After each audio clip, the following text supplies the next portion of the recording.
بسم اللہ الرحمن الرحیم۔ معزز ناظرین السلام علیکم۔ ایسا کراماتی صندوق جسے حاصل کرنے والا دنیا فتح کر سکتا ہے۔ یہودیوں نے اس کی تلاش میں دنیا کے ہزاروں مقامات کھود ڈالے اور آج بھی وہ ماہرین سارے قدیمہ کا روپ دھاڑے ملکوں کھدائی کرتے پھر رہے ہیں۔ اس صندوق میں کیا ہے؟ یہ صندوق یہودیوں کے لیے زندگی اور موت کا مسئلہ کیوں بنا ہوا ہے؟ یہ صندوق کہاں سے آیا اور یہودی صندوق کا کیا کرنا چاہتے ہیں؟ سب سے پہلے ہم قرآن پاک میں دیکھتے ہیں کہ اس صندوق کی کیا اہمیت اور اس میں کیا کیا تھا۔ ارشاد باری تعالیٰ ہے، اور ان سے ان کے پیغمبر نے کہا، اس کی بادشاہی کی علامت یہ ہے کہ وہ صندوق تمہارے پاس واپس آئے گا جس میں تمہارے رب کی طرف سے تمہارے سکون اور اطمینان کا سامان ہے، اور جس میں آل موسیٰ اور ہارون کی چھوڑی ہوئی چیزیں ہیں جسے فرشتے اٹھائے ہوئے ہوں گے۔ اگر تم ایمان والے ہو تو یقیناً اس میں تمہارے لیے بڑی نشانی ہے۔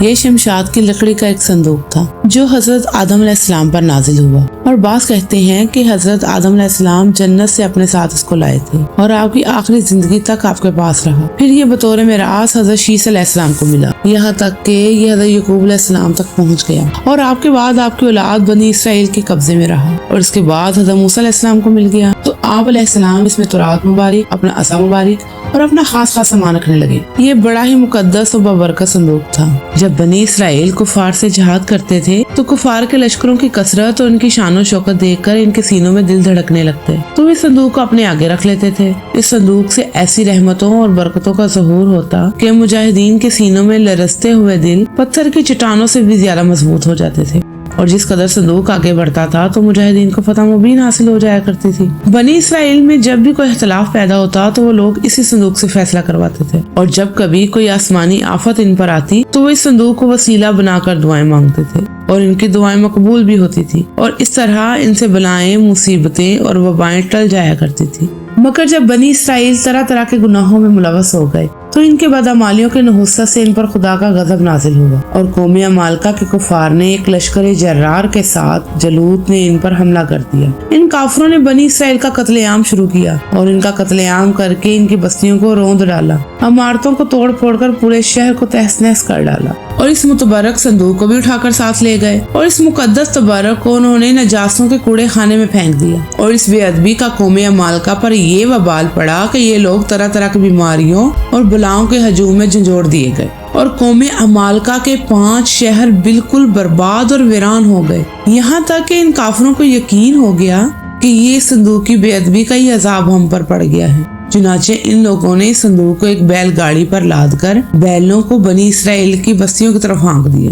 پھر اللہ پاک نے 4 فرشتوں کو مقرر فرما دیا جو اس مبارک صندوق کو بنی اسرائیل کے نبی حضرت شمول علیہ السلام کی خدمت میں لائے۔ اس طرح بنی اسرائیل کو ان کی کھوئی ہوئی نعمت دوبارہ ان کو مل گئی، اور یہ صندوق ٹھیک اس وقت حضرت شمول علیہ السلام کے پاس پہنچا جب شمول علیہ السلام طلوت کو، جو کہ ایک نیک انسان تھے، بنی اسرائیل کا بادشاہ بنانا چاہتے تھے، جبکہ بنی اسرائیل حسب معمول سرکشی اختیار کیے ہوئے تھے۔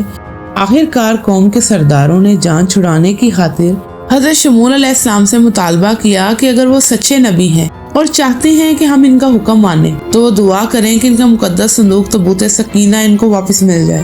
اگر ان کی دعا قبول ہو گئی تو ہم ان کی ہر بات مانیں گے۔ اس پر حضرت شمول علیہ السلام نے حکم ربی سے ان سے وعدہ کر لیا کہ تابوت سکینہ اگلے روز صبح تک خود بخود ان کے پاس پہنچ جائے گا۔ اگلے روز بیل گاڑی پر تابوت سکینہ ان تک پہنچ گیا، جس پر حسب وعدہ انہوں نے اپنے نبی کا حکم مان کر طلوت کو اپنا بادشاہ تسلیم کر لیا۔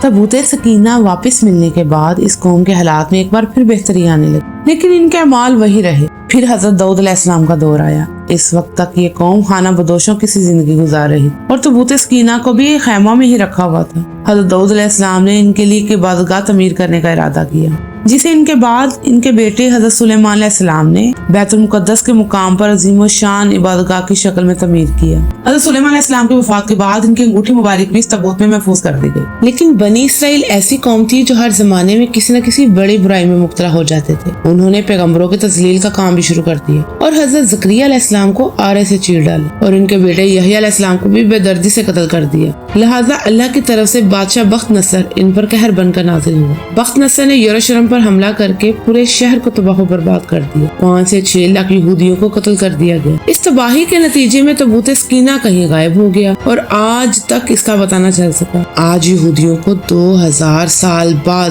دوبارہ اسرائیل کی سرزمین پر قدم جمانے کا موقع ملا ہے۔ تو